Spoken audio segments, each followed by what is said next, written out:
With the permission of the sponsor, may I rise to manifest my strong support for the privileged speech of Senator Raffy Tulfo on the continuing problem of illegal black sand mining. And after this manifestation, may I propound some questions. The issue raised involves serious environmental damage, the erosion of coastal protection, the steady destruction of livelihoods of our small fisher folks who depend on healthy nearshore ecosystems. The removal of black sand from coastal and seabed areas destabilizes shorelines, accelerates erosion, degrades fishing grounds that sustain coastal communities. Fishermen experience declining catch and are forced to venture farther out to sea, incurring higher costs and greater risk, while families face income loss and food insecurity. Coastal ecosystems that once served as natural buffers against storm surge and flooding are weakened, exposing nearby communities to greater harm during extreme weather events. Given this impact, the government must be steadfast in ensuring that activities involving black sand extraction are totally prohibited. The environmental and social cost far outweigh any claimed economic benefit, particularly when these activities compromise our food security, disaster resilience, and the long-term sustainability of our marine resources. Accountability must extend beyond private operators. Local government units that allow, tolerate, or fail to prevent these activities within their jurisdiction should be held to account. I therefore support the full investigation, firm legislative and regulatory action to prohibit black sand mining and the imposition of responsibility on all parties involved, including public officials who have allowed these practices to persist.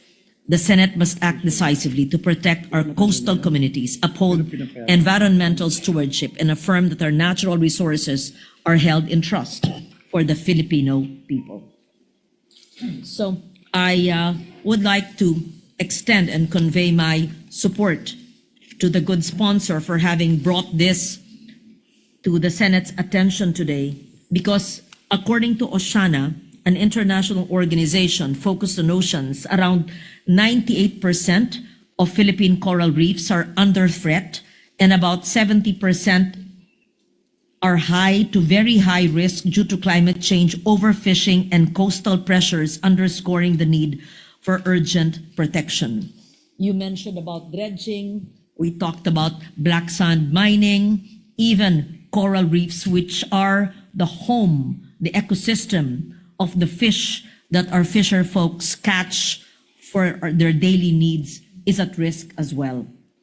Ako po ay nakikiisa sa inyo sa pag-imbestiga ng lahat ng nagaganap na illegal na dredging o maski legal na siyang nakakasira sa ating ecosystem at nakakaapekto sa kinakain ng ating mga mangingisda.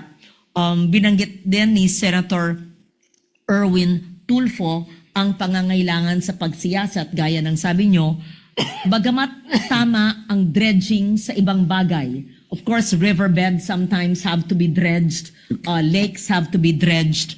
But what Senator Erwin Tulfo mentioned na hindi lang to environmental aspect, o kayo ba ang nagbanggit? I don't know which Tulfo mentioned this, but it must have a BFAR clearance as well, because it may be environmentally legal, but what if it affects our food from the ocean? So kailangan po ay maliwanag na koordinasyon ayon sa siyensya, ayon sa pagkain, ayon sa hinuhuli ng ating mga mangingisda.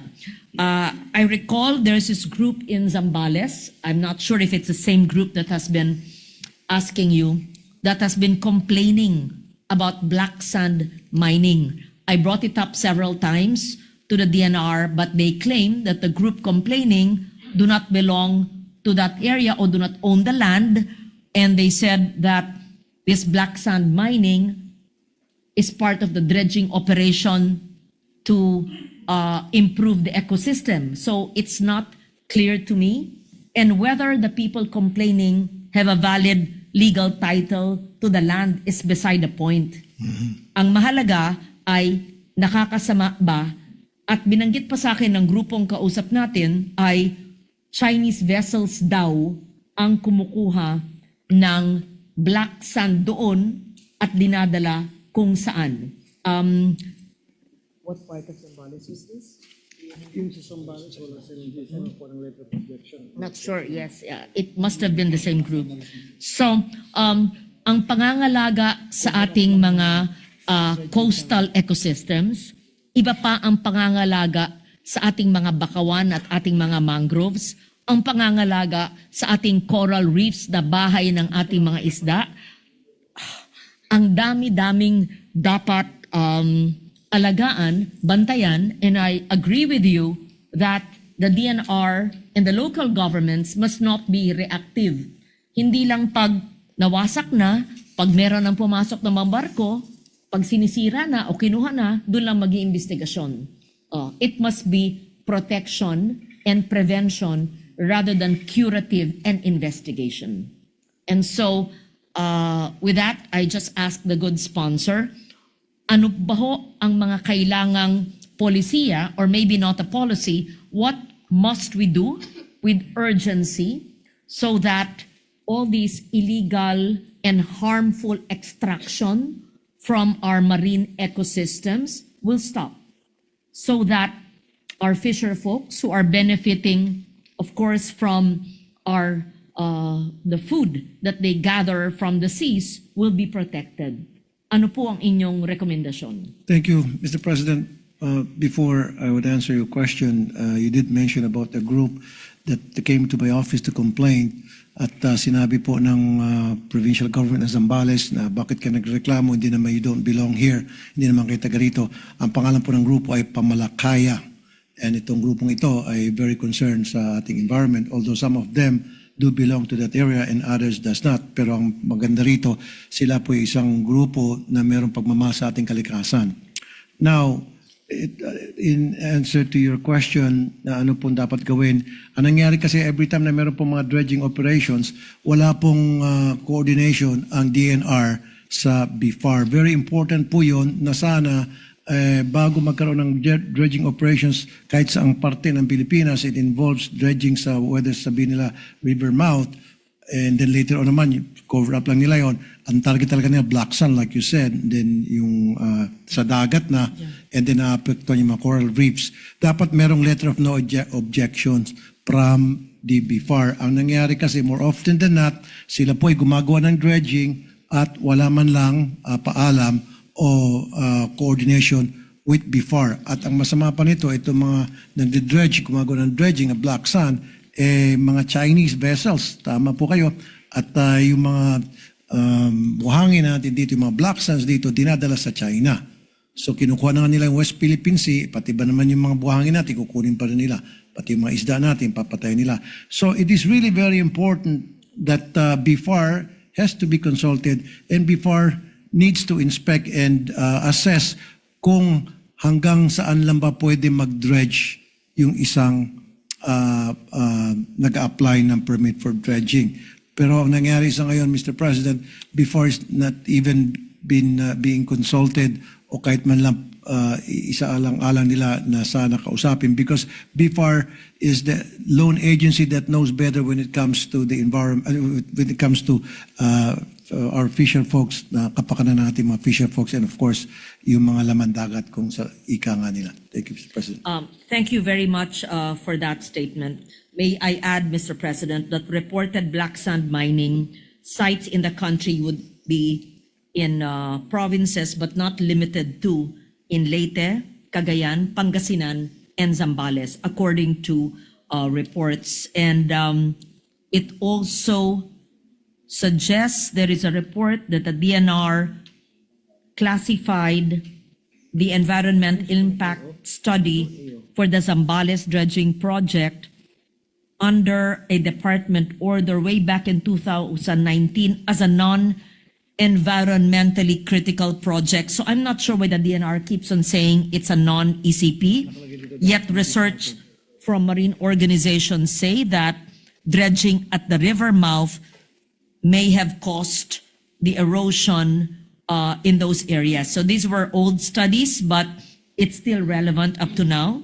And in May this year, I understand that there was an investigation into claims made by the NICA, the National Intelligence Coordinating Agency, that the sand used, I'm not certain, but this is a report, in China's reclamation projects in the West Philippine Sea may have been sourced from our nation's coastal areas. So I also understand that there's a bill pending in the House of Representatives that prohibits black sand mining. I'm not sure if we have a counterpart here. Just so that we all understand, black sand mining extracts valuable minerals like magnetite and zircon from black sand deposits on beaches or riverbeds, often found near volcanic areas, but this is highly controversial due to severe environmental damage, including coastal erosion, flooding, ecosystem destruction, and land subsidence,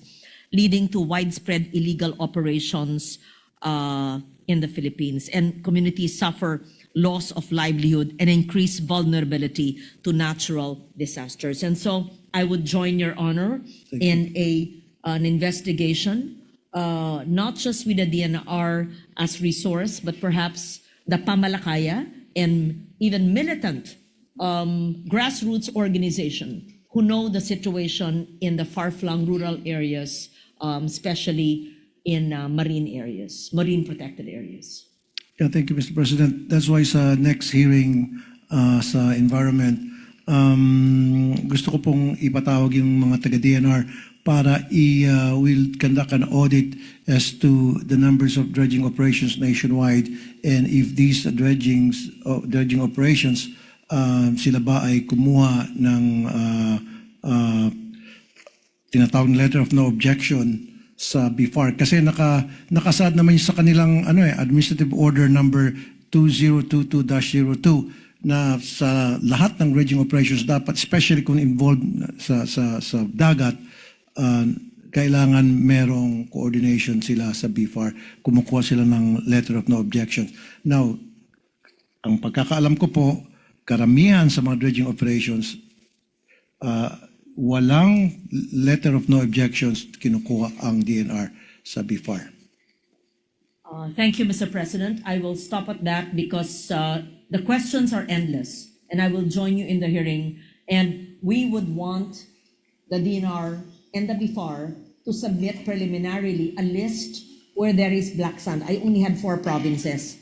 Saan pa may availability ng black sand at saan may ongoing legal dredging ng black sand, at ano ang basihan ng kanilang ECC, and what is the impact to our fisher folks and to coastal erosion that negatively or adversely impacts on the fish or whatever catch is available in that area. And perhaps you could also involve or include the UPMSI, the Marine Science Institute, very credible academic institution. So thank you for bringing this up once again. I join you in this shared advocacy. Thank you, Mr. President. Thank you, Mr. President. If the permission of the senators, Senator Lacson is recognized to interject. Thank you, Mr. President. With the permission of the sponsor and the gentle lady from Antique, very quickly, Mr. President, in other words, triple whammy effect